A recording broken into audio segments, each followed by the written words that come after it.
Hey, man. Okay, good.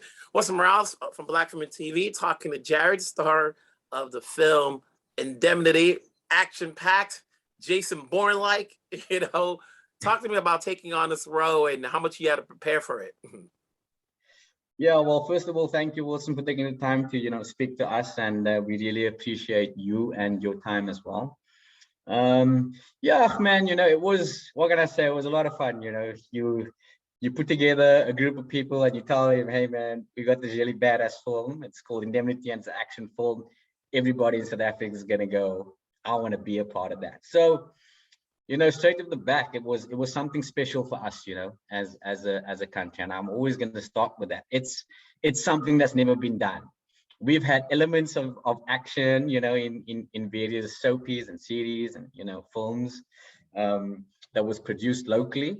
But I think something such as Indemnity on such a big scale was really special, man. And I just wanted to be a part of it.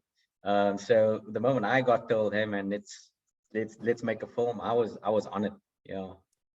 When you take on a role like this and you see that you're pretty much on 98% of all the pages, is it challenging for you as an actor knowing that you're not just reading lines, you have to act out a lot and you have to go through a lot of physical scenes in here? Yeah, no, it does. I mean, I still get freaked out by that a little bit, but I've done it. I've done it long enough, and I've been a part of films and series where I've been in the position where I need to be able to handle the pressure and handle the workload.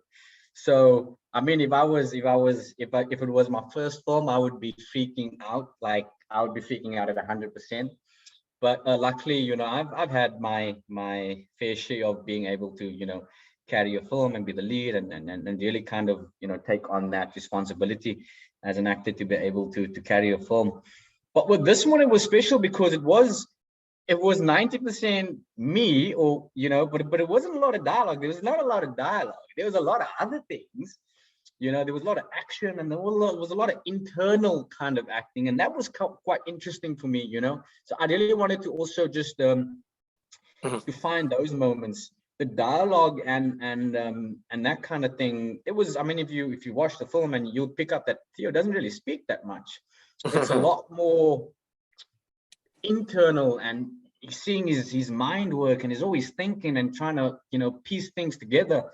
So that was a different form of dialogue that I also had to kind of zoom in on and make sure that I'm able to tell that story without telling the story via speaking. So yeah, man, it was lekker. It was a lot of fun and I enjoyed it. Yeah. Do you take stock into the characters you're playing? You're playing a firefighter. Is there something you did research on? You're playing a firefighter who's somewhat suffering from PTSD. Do you do research into that? Do you take stock into the characters you're playing as opposed to just taking on a role and that's it? I think there are certain roles that you I'm speaking from a personal, from my perspective. I mean, surely there's been roles that I've played over the last couple of years where you go, you can kind of, you see it. If you read it, you see it. There's not much baggage that comes with the character. So it's easier to kind of access that, I mean, you do a little bit of research, just kind of in terms of preparation, it'll be a lot more acting preparation. And then you can kind of get away with that. But I think there's a fine line when you're given the responsibility with something like someone that's dealing with addiction, or someone's dealing with some sort of trauma, or anything that has really human characteristics in terms of stuff that people deal with on a daily basis that cause them some sort of suffering, or that kind of thing. I think once you cross over into that sphere of things, you really have to do your research, man. And if not 100%, you got to know exactly, you got to at least know something about it, at least the foundation phase, entry level stuff. So with me, when it came to playing Theo, I mean, straight at the back, you're dealing with PTSD, and I think that's kind of our through line there with this character. So I would be woefully naive to think that I could just jump on there and just do it and suck it out of my thumb. So I did go and do a little bit of research. I spent some time, reading some books and, talking to some people. And, we also were lucky that the production, was able to kind of give us the opportunity to go and do some training with firefighters and, do some equipment training and, really kind of be able to interact with some people, from a firefighter perspective, and to get there, to get to understand the way they think and, the stuff that they deal with and stuff that they see and how they deal with stuff, just to kind of chat. So yeah, I did some research and with PTSD, because you don't want to just do things because it's an opportunity. So I did do a little bit of research. Now, there's the stunts. From what I've read, you took a long time preparing for the stunts. You did it, and then there's the whole scene in the balcony, and not the balcony, hanging on. Yeah. Talking about going through that, was there any sort of nervousness when you have to come out, when you have to do any of these scenes? I don't think I get nervous. Look, Wilson, to be honest, man, for me, these things, it's always been with me. I've never been, I think it'll be, for a lot of people, it'll be quite surprising, back home here in South Africa, to see, hey man, Jarrid doing all these crazy things, jumping but my family is quite aware of the physical capabilities and, that I'm capable of doing.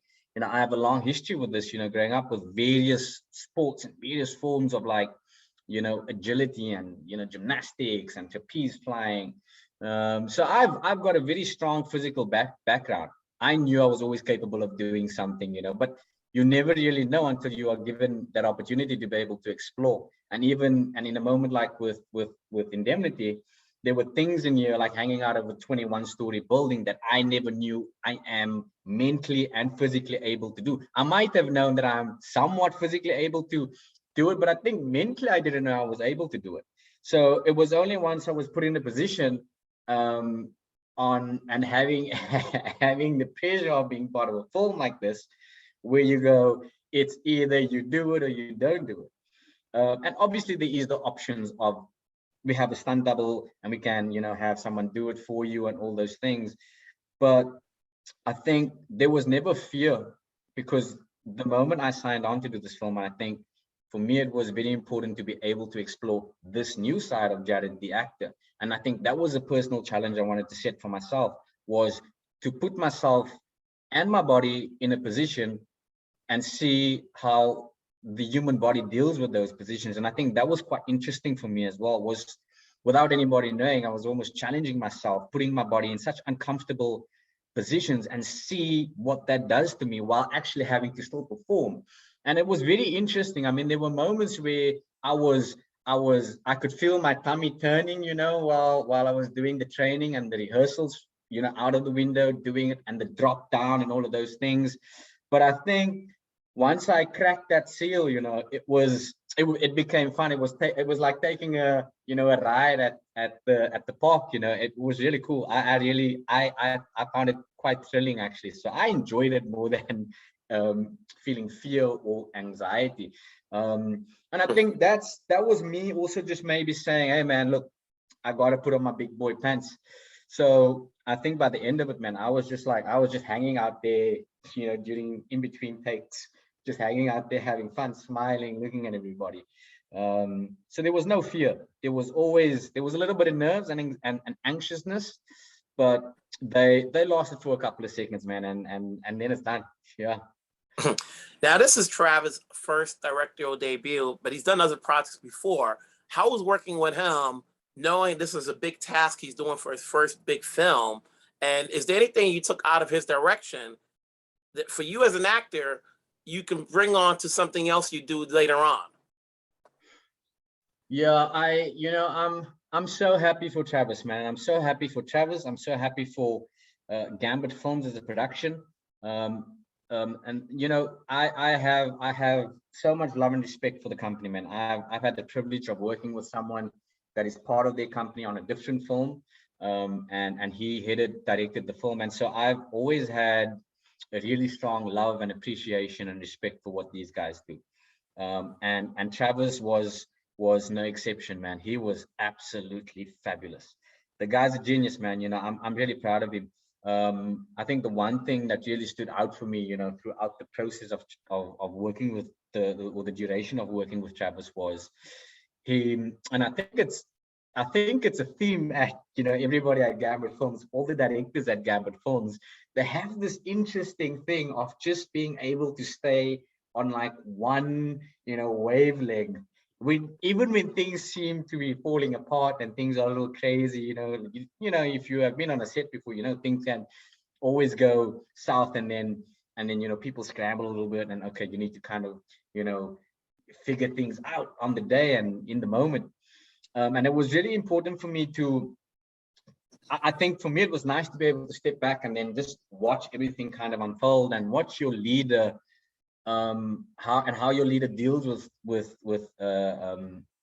adversity in moments. And I think that for me was really special to see that he was able to really treat everybody in such a loving, caring manner. And that was special for me to be able to see, that he was a smart, intellectual, knew what he was doing, knew what he wanted, both technically and in story and in performance, at any given moment, but also giving everybody from production, crew, departments, actors, the space to be able to come in and create and be a part of the journey in collaboration rather than dictate. And I think that's when special things happen, is that when you have a leader who's not all about me, it's more about, hey man, this is all of ours. And if you feel like you have something that you can bring that is gonna better the production and better the moment, by all means, there's always room for that. And I think that was really special for me to know that I was walking into a set every single day with a leader that would trust my opinion and not look down on me and think that I'm crazy. And that's something that, you know, you really got to respect and admire. But I think the one thing that I'll take with me from Travis, and that I've really, you know, it's always been in my head, was communication. You know, I really go into like a zone, you know, when I'm filming things, and it's very difficult for me to, you know, communicate sometimes. He said, hey man, he pulled me one side, we had a chat one day. He said, you must always tell me, because sometimes I don't know what's going on in your head. And I took that with me, man. And I think it's one of the things, and it was a life lesson, you know, in such a small way. It was an important life lesson. It was about communication, and that's important. You know, communication is important, because without communication, nothing will get done. Nobody will know how to go from A to B without communication. And I think that was important for me to, you know, to take with me and go and do and implement in my own personal normal life, and in, you know, the other productions and projects that I do take on, you know. But what a man, what a gentleman. Well, you did such an amazing job with this. Obviously, it's getting recognized to the point where you're doing promotions for this movie, and hopefully more people get to see it, and people get to go out and see it in theaters and so forth. I look forward to seeing what you do next, now that I have you on my radar. So congratulations on this movie. Congratulations on the road. Keep doing your thing. I'll be here to support, and wherever you are, stay safe. Well, thank you so much, Wilson, and I appreciate it. And hey, man, Indemnity 2, you never know, man. Keep it going. Take care. Cheers, bud. Bye. Bye-bye.